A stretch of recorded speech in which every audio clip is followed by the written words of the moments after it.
This is Cast of Wonders, the fiction podcast for young adults featuring stories of the fantastic. Welcome. Today we present James Aquilone's story, Bad Poets Society. James is a writer and editor from Staten Island, New York. He has short stories coming out soon in Weird Tales magazine and Third Flatiron Spring 2014 anthology. He's a regular contributor at SF Signal and is a member of the Horror Writers Association. You can find him online at jamesaquilone.com. Please check the show notes for details. And now, for the first time in 2014, we've a new tale to tell.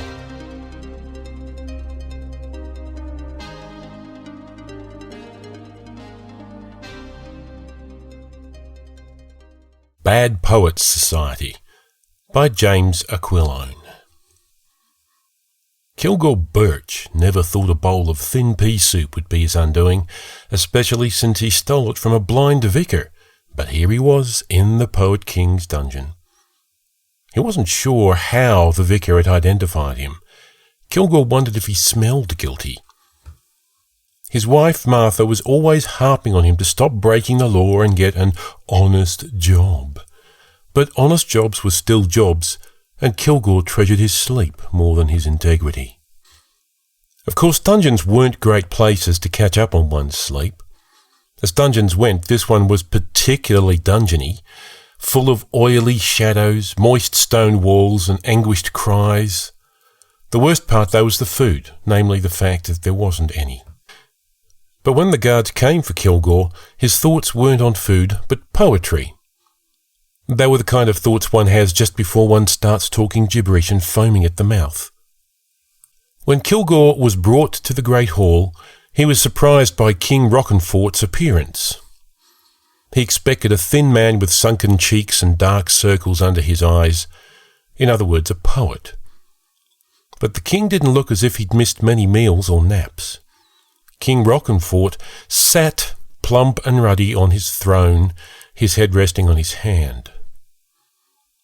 "I beseech thee to read with a keen and cunning eye," the poet king instructed the first man brought before him, "minding the delicate imagery, the tender tropes, the subtle play betwixt the tragic and the comedic." As Kilgore watched the proceedings from the back of the room, he wondered if he would ever see his dear Martha again. Then he imagined her standing over his casket with an "I told you so" expression on her face. Hopefully the undertaker would sew his eyes shut. The king nodded at his chief adviser, who removed a piece of parchment from a velvet-lined box and handed it to the defendant. He took the document, holding it at arm's length as if he feared it would attack him. "Hold thy wagging and slagging tongues," the king ordered, even though the court was already silent. The accused man set to reading, and it wasn't long before the parchment began to flutter like a spastic bird in his quivering hands. 4 times he stopped and looked up, but the king only nodded.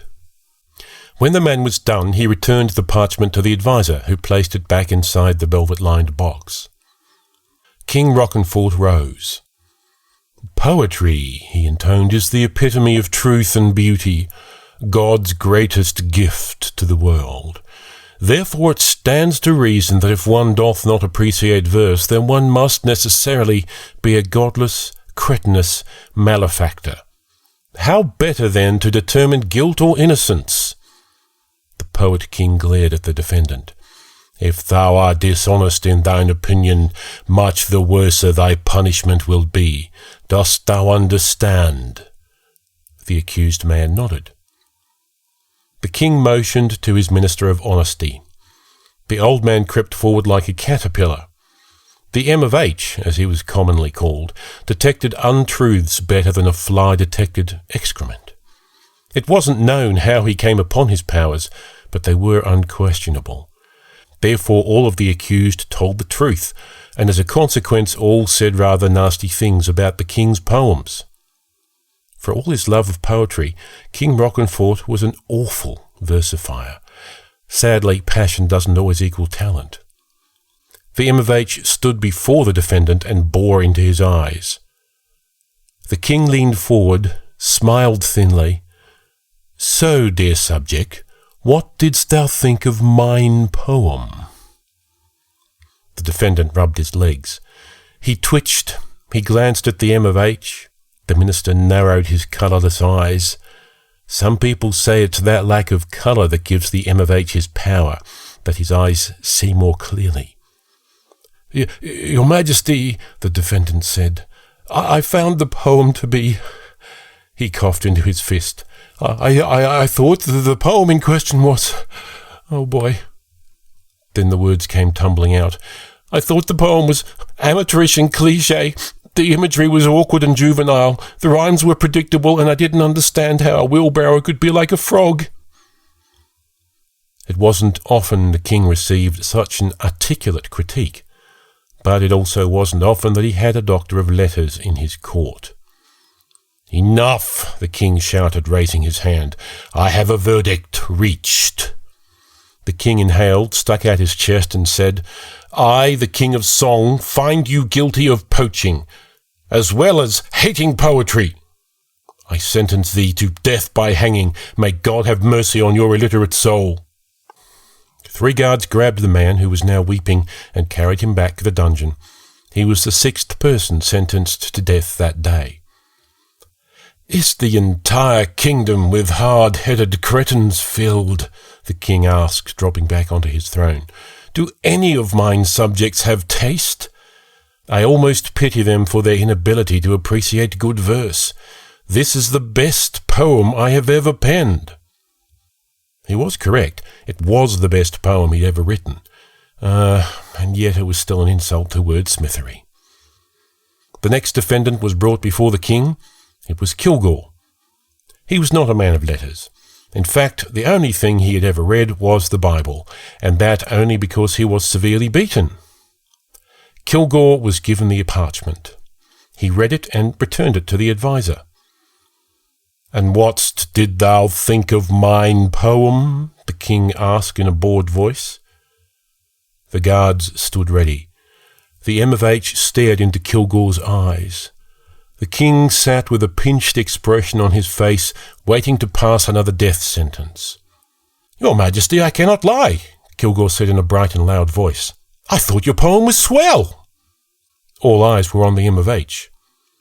The old man squinted at Kilgore, cocked his head to the left and then to the right. He leaned forward and studied Kilgore's face from every possible angle. He turned to the king and joyously shouted, "The accused is telling the truth. He truly enjoyed the poem." The court erupted in applause.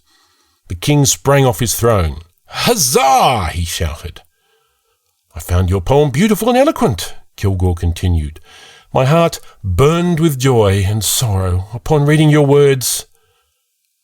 The king placed his hand over his own heart and beamed like a new bride. Then he did a little jig. When he returned to his senses, he said in a choked-up voice, "Kilgore Birch, you stand accused of theft. I, the king of song, find you innocent." Kilgore bowed. "Thank you, Your Majesty. It really was a fine poem." When Kilgore got home, Martha said between sobs, How did you trick the M of H? No one has ever tricked that old codger." Kilgore looked confused. "I didn't trick him at all. I sincerely enjoyed the poem." Martha's eyes grew wide. "Pah! You have no taste, Kilgore. You never did." He grabbed his wife and held her tight. "That is not true," he said. "I married the most beautiful woman in song, did I not?" Martha smiled. It was a hideous smile, full of crooked and black teeth. It didn't look much like a smile at all, but an expression one gets while sucking on a lemon. Truth be told, Kilgore's wife was as beautiful as a sickly toad. His taste in women was no better than his taste in poetry. "That's all well and good, and I'm glad you're alive," Martha said, "but we have nothing for supper. I heard they're looking for a new stable hand in the next village." "Let's not rush to that," Kilgore said. "I'll figure something out." That night they went to bed hungry, as they did most nights. But Kilgore stayed awake and thought and thought and thought. just before drifting off to sleep, an idea came to him. In the morning, Kilgore was sitting at the kitchen table when he heard Martha wake up and call him in a shocked voice. He never awoke before Martha. Most mornings she had to beat him with a broom handle to get him out of bed. "Are you ill, Kilgore?" Martha shouted. Kilgore grunted in reply. "Well, I hope you're not hungry because I have nothing to fix for breakfast," she said as she shuffled out of the bedroom. It was true. Their lone cow died a week ago. The chickens hadn't laid any eggs in 2 weeks. There was no bread in the larder, and meat was a distant memory. Kilgore hadn't had a decent breakfast in weeks. When Martha entered the kitchen, she rubbed her sleepy eyes in disbelief and exclaimed, "Kilgore, you rotten scamp!" He grinned, popped a deviled egg into his mouth, and then swept his arms over the table, which was overflowing with food. Roast duck, fresh cream, steaming loaves of bread, apples, figs, pea soup. Martha sat down and hurriedly filled her plate. As she sucked the meat off a chicken bone, she said, "No good will come of this," and then began on the roast duck. Seconds after Kilgore took the last sip of pea soup, there was a loud knock on the door. It was the King's Guard. Kilgore was arrested. After a brief stay in the dungeon, he was brought before King Rochonford. "Didst thou read my new poem? I penned it yesternight." "I have, your majesty." "And what is thine opinion?" "I found it better than the last. Your majesty has outdone himself." The M.of.H. nodded his approval to the king. The king threw his arms up over his head and laughed in triumph. He seemed relieved. A tanner, a fool, and a scullery maid had already been executed for detesting the king's latest work, an ode to chamber pots. "You do me honour, fellow," the king said. "I find thee innocent of all charges." When Kilgore returned home, Martha threw her arms around him. "Escaped twice," she exclaimed. "You must have the worst taste in the whole world." Her ugly face burned with joy, though you probably couldn't tell it was filled with so many warts and wrinkles. "I'm famished," Kilgore said. "Give me supper." "There's nothing left. I ate it all after you'd gone. I was filled with such grief." "Never mind. We'll never go hungry again." Kilgore immediately left the house and stole 2 cows, 3 chickens, a goat, and a barrel of pickles. He barely had time to finish 3 of the pickles before he was arrested again. It was a mere formality. After declaring the king's latest poem a tour de force, Kilgore was allowed to keep his possessions. Over the next several months, Kilgore stole 24 horses, 4 chests of gold, and 3 diamond rings for Martha. He was arrested each time, and each time found innocent of all charges. He saw no fault with any of the king's poems, even the one comparing his love to a well-seasoned ham. In fact, it seemed to Kilgore that they were improving. Of course, all the other defendants in song despised them and were consequently executed. Though Kilgore was now one of the richest men in the land, he wasn't satisfied. One morning he awoke early, well before Martha, and stole the entire kingdom of song. He did this by breaking into the Hall of Records, crossing out the names on every land grant, and entering his own. The next day Kilgore was arrested for fraud and brought before King Rochonford. Usually when Kilgore was arrested, the king was overjoyed. This time he looked like a defendant puzzling over one of the king's metaphors. "I'm afraid I have run out of poems," the king said, and shrugged in apology. "Thou hast read everything I have ever written, therefore I have no choice but to execute thee." Kilgore was locked in the dungeon to await his execution via decapitation the next morning. While lying in his cell, he thought and thought and thought. In the morning, he was brought to a wooden platform in the centre of town. On the platform were a block of scarred wood and a hooded executioner with a large axe resting on his shoulder. As Kilgore mounted the stairs, Martha broke free from the crowd of spectators and embraced her husband. "Oh, Kilgore," she said, her hideous face streaked with tears, "you finally did it, you dumb scamp. Now what will I do?" Kilgore kissed her on the cheek. That was actually a wart that his lips touched, and then gently pushed her back into the crowd. A guard led Kilgore to the block of wood. King Rockenfort rose from his palanquin and joined his only admirer on the platform. "Any last words?" the king asked. "Actually, I have a request." "Certainly." "I've written my own poem. I ask to be judged on that." The king thought for a moment and then said, "Very well." From his back pocket, Kilgore removed the poem which he had written moments after waking that morning, and handed it to King Rockenfort. The crowd watched in dreadful silence as he read. Martha hid her head in her armpit from nerves. Kilgore whistled tunelessly. When the king finished, he crumpled the paper into a ball and said, "That was the most artless, baseless, and horrid poem I have ever read. It was an insult to the parchment upon which it was written." And it was. Kilgore threw out his chest and in his most impressive voice said, "Seize that man!" And they did. After all, only a godless, cretinous malefactor would speak so harshly of a poem. King Rockenfort was immediately beheaded in Kilgore's place, and Kilgore was given the throne of song. Martha did a little jig in celebration, though it looked more like someone angrily stomping grapes. Kilgore's first act as king was to abolish the absurd practice of trial by poetry criticism. Therefore, the subjects of song were allowed to love and hate poetry without fear of execution. In Kilgore's opinion, there was something more true and beautiful than even poetry, God's truly greatest gift to the world.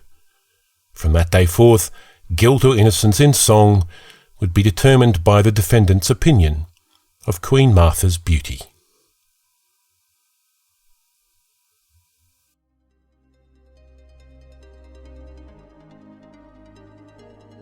And so ends Bad Poets Society. Cast of Wonders is a production of Wolfsbane Publishing. The editor is Marguerite Kenner. The host and audio producer is Graham Dunlop. Artwork is by Barry J. Northern. It's released under a Creative Commons Attribution, Non-Commercial, No Derivatives license. Share it, but don't change or sell it. Theme is Appeal to Heavens by Alexei Nov from musicalley.com.